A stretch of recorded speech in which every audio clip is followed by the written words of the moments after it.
बिस्मिल्लाहिर्रहमानिर्रहीम, अस्सलाम वालेकुम रहमतुल्लाहि व बरकातहू। सैयद शारिक वक़ार अपनी नई एजुकेशनल सीरीज़ इंडस्ट्रियल एजुकेशन के साथ आज हम आपके लिए लाए हैं ग्लास इंडस्ट्री। ग्लास इंडस्ट्री के बारे में बात करेंगे कि उसका प्रोसेसेस क्या होते हैं और उसमें किस किस रॉ मटेरियल की रिक्वायरमेंट होती है। अब ये ग्लास इंडस्ट्री जो है ये भी डिफरेंट किस्म की है। इसमें कंटेनर ग्लास है जिसमें आप बॉटल्स बनाते हैं, जिसमें बेवरेज बॉटल्स हैं, आपकी फार्मा की बॉटल्स हैं। और इसी तरह अगर आप उसमें फ्लोट ग्लास है जो घर और आपका टेबल वेयर है जो आपको घरों में चीज़ें इस्तेमाल होती हैं, ग्लास हो गए और कांच के बर्तन हो गए, तो ये तमाम चीज़ों के लिए इस्तेमाल होता है। और इमारती शीशा वगैरह ये उसमें डिफरेंट जो है फ्लोट ग्लास के अंदर चला जाता है। तो कंटेनर ग्लास इंडस्ट्री के हवाले से कुछ बेसिक बात करते हैं। इसमें बेसिक जो प्रोसेस है वो सबसे इम्पोर्टेंट है, वो रॉ मटेरियल क्या है, क्या क्या रॉ मटेरियल जो है वो किस तरह से प्रिपेयर किया जाता है। तो मेन जो इंग्रेडिएंट्स हैं उसका ग्लास इंडस्ट्री का वो सिलिका सैंड, जो आम रेत होती है वो सिलिका सैंड होती है, और लाइम स्टोन्स, और इसके अलावा कलट और soda ash. Soda as a catalyst काम करता है। वो बेसिकली उसके प्रोसेस में हिस्सा नहीं लेता, लेकिन वो उसका टेम्परेचर को पिघलाने में, यानी उस टेम्परेचर को कम करने में काम आता है। क्योंकि सिलिका सैंड जो है वो तकरीबन 1625 से लेकर 1700 डिग्री तक जाके जो है वो 2000 तक भी चला जाता है, वहाँ पे जाके वो पिघलता है। तो सोडा एज जो है वो उसको उस टेम्परेचर को कम करने में कारआमद होता है। इसकी वजह से जो है वो आपका एनर्जी का या फ्यूल का इस्तेमाल जो है वो कम होता है। वो आगे आपको बताएंगे। इसके अलावा सैंड जो है वो मोस्टली 70% जो है वो ग्लास के अंदर जो है वो सैंड इस्तेमाल किया जाता है। सिलिका सैंड का इस्तेमाल जो है वो 70% है। ये प्लस माइनस 10% ऊपर नीचे हो जाता है, कभी ज़्यादा हो जाता है रेशो। अगर सिलिका जो है वो ज़्यादा अच्छी क्वालिटी का हो तो उसके हिसाब से उसकी क्वालिटी पर डिपेंड करते हैं, क्योंकि उसके जो पार्टिकल्स होते हैं वो जितने फाइन हों, जितने ज़्यादा क्रश हुए हुए हों, क्वार्ट्स जो कहलाते हैं, तो वो उसको क्या कहते हैं, उसी बेस पे जो है सिलिका सैंड की जो कंपोजिशन है वो आगे पीछे हो जाती है। तो नॉर्मली 70 प्लस 10% प्लस माइनस का रेशो चलता है। इसके अलावा सोडा ऐश जो है, सोडा ऐश जैसे अभी शुरू में बताया कि वो एज ए फ्लक्सिंग एजेंट के तौर पे, यानी कि उसका टेम्परेचर को कंट्रोल करने के लिए, जो उसका मेल्टिंग पॉइंट होता है उसको कंट्रोल करने के लिए इस्तेमाल होता है। एज ए कैटलिस्ट इस्तेमाल होता है। जो साइंस के स्टूडेंट्स हैं दे बड़ा क्लियरली इस बात को जानते होंगे कि सोडा कैटलिस्ट जो है वो किसी केमिकल कंपोजिशन में शामिल नहीं होता है, बल्कि वो उसका वो उस प्रोसेस को तेज़ करने में काम आता है।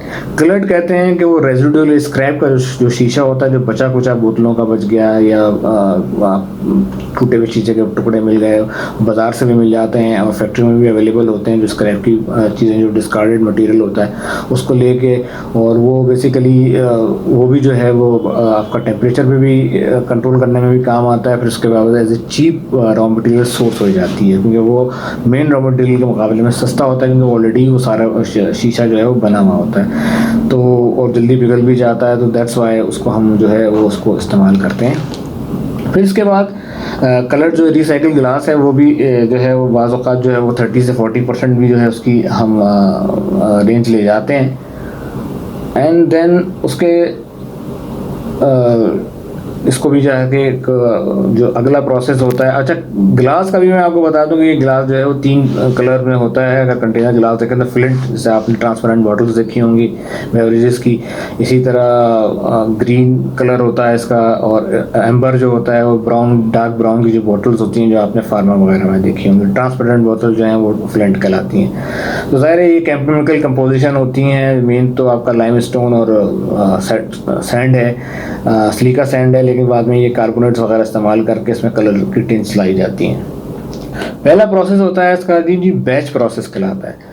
बैचिंग प्रोसेस में क्या होता है कि इसके जो उससे पहले फर्नेस होती है, फर्नेस से पहले जो है वो बैचिंग, यानी तमाम आपने सिलिका सैंड, सोडा ऐश और लाइम स्टोन, अगर आपने कलर ग्लास बनाना है तो उसके हिसाब से आपके कार्बोनेट और जो कलर के लिए जो भी केमिकल्स यूज़ होंगे उनको एक प्रॉपर रेंज में मिक्स करके आप उसके एक बैच बना लेते हैं, यानी अपनी प्रोडक्शन का टारगेट रख के कि भाई हम मुझे इतनी प्रोडक्शन चाहिए, और वो बना के साइलोज होते हैं, उस साइलोज के अंदर जमा करके फिर उनको क्रश किया जाता है, उनकी मिक्सिंग की जाती है, उनको बिल्कुल पार्टिकल्स में से अलहदा कर दिया जाता है। फिर उसमें एक कन्वेयर बेल्ट होती है, उस कन्वेयर बेल्ट में मैग्नेटिक सेपरेटर्स लगे हुए होते हैं, जो उसके अंदर सिलिका के अंदर, क्योंकि कुदरती तौर पे जो लोहे के पार्टिकल्स होते हैं, आयरन, क्योंकि वो बोतल के लिए बहुत वेरी हाजार्डस होता है, तो वो उसको चुन के अलग कर लिया जाता है। फिर उसके बाद इसको जो है वो कन्वेयर बेल्ट के थ्रू जो है वो हम उसको आगे फर्नेस में लेके जाते हैं। इसमें जो होता है कि मेल्टिंग प्रोसेस होता है। मेल्टिंग प्रोसेस में क्या है कि वो सारा जो आपने बैच बनाया है, the whole batch is feeded, जो है वो आप उसको फर्नेस में डाल देते हैं। फर्नेस के अंदर जो है वो 1400 डिग्री सेल्सियस से लेकर 1600 डिग्री सेल्सियस तक का टेम्परेचर होता है। और उसको सोडा ऐश, मैंने आपको जैसे अली बताया था, एक्सप्लेन किया था कि सोडा ऐश इसलिए डाला जाता है कि वो उस टेम्परेचर को कंट्रोल करता है और जिसकी वजह से एनर्जी की बड़ी सेविंग आती है। फिर उसके अंदर जो काम हो रहा होता है उसमें कि जो मेल्टिंग प्रोसेस में क्या चीज़ें होती हैं, उसमें फॉलोइंग जो डिफरेंट फंक्शन हैं, उसमें मेल्टिंग है, फिर क्लैरिफिकेशन ऑफ सोकिंग है और कूलिंग है। यानी कि पहले जो है उसमें मेल्ट किया जाता है, फिर सोकिंग यानी क्लैरिफिकेशन उसके हिसाब से लाई जाती है, और कूलिंग यानी कि उसको ठंडा किया जाता है। उसके बाद ये 3 प्रोसेस होते हैं। अभी आपको वन बाय वन सारा बताते हैं कि मेल्टिंग के अंदर के पहली स्टेज में क्या होगा कि वो तमाम रॉ मटेरियल जो आप लेकर आए हैं तो वो सॉलिड फॉर्म में होता है, ठीक है जी।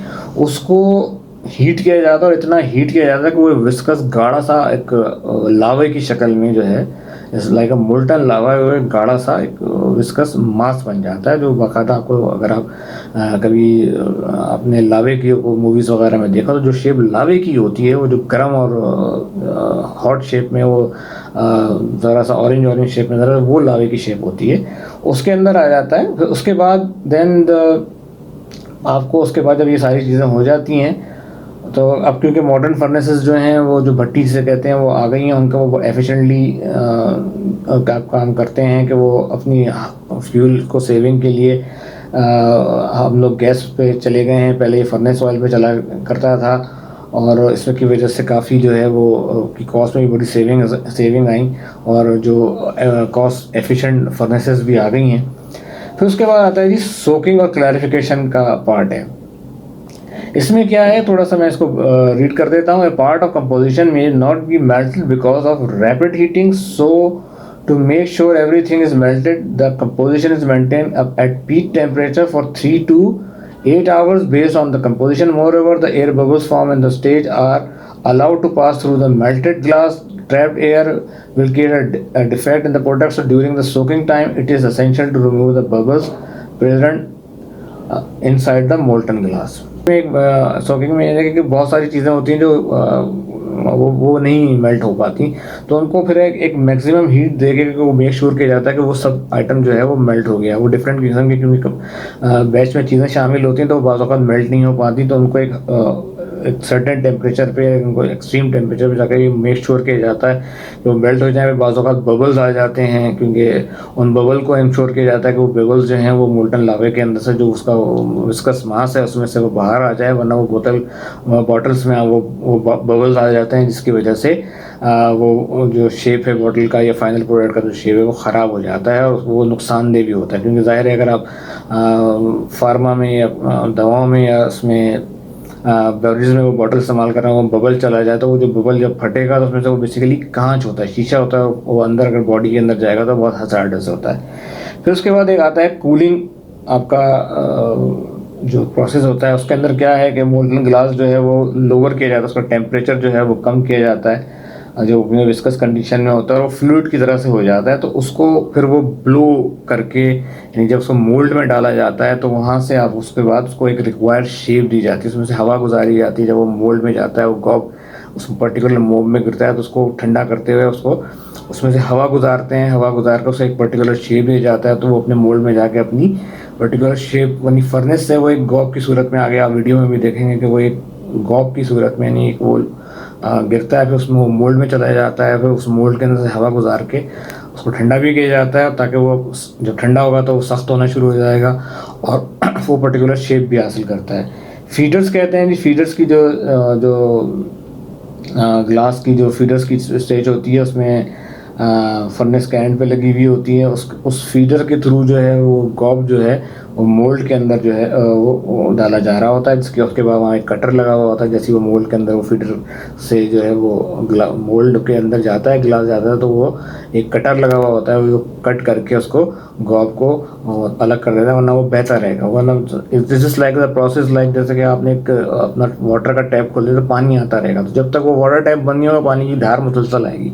तो वो लाइक दैट कि वो इसी तरह से वो गॉब नीचे आ रहा होता है, तो उसमें वो कटर जो है वो सो एक टाइमिंग सेट होती है उसकी, वो कटर जो है वो उसे कट करता रहता है, और जो रिक्वायर्ड जितना चाहिए होता है गॉब वो अंदर आता है। फिर ब्लोइंग प्रोसेस, जैसे मैंने बताया कि ब्लोइंग प्रोसेस के अंदर क्या होता है कि मोल्ड के अंदर जो है वो हवा गुजारी जाती है, उस हवा गुजारते हैं, उस हवा को के अंदर जो है जिसको कूलिंग प्रोसेस भी होता है, और उसके वो मोल्ड के अंदर एक यानी जब आप एयर ब्लोन में से करते हैं मशीन के थ्रू, तो वो एक पर्टिकुलर शेप जो है वो आपको उसकी हासिल हो जाती है। आपके पास हॉट एंड कोटिंग, यानी कि आपकी एक थिन लेयर होती है टिन की, जो आपको उसको क्या कहते हैं गरम करके उसके ऊपर एक थिन लेयर जो है वो टिन की जो है वो बोतल के ऊपर अप्लाई की जाती है। उससे ये होती है कि बोतल को एक अच्छी स्ट्रॉन्ग स्ट्रेंथ मिलती है, और ये तकरीबन जो है 350 डिग्री सेल्सियस के ऊपर ये हॉट एंड कोटिंग होती है इसकी। देन उसके बाद इसमें एनीलिंग लेयर कहलाती है। एनीलिंग यानी एनीलिंग लेयर होती है, उसको एक कन्वेयर बेल्ट के थ्रू जो है वो आप जो उसमें एक बर्नर्स लगे हुए होते हैं, आग होती है, उसमें जो है वो आपको गुजारा जाता है, जहाँ पे वो बोतल को जो है वो और सख्ती जो है वो हासिल होती है।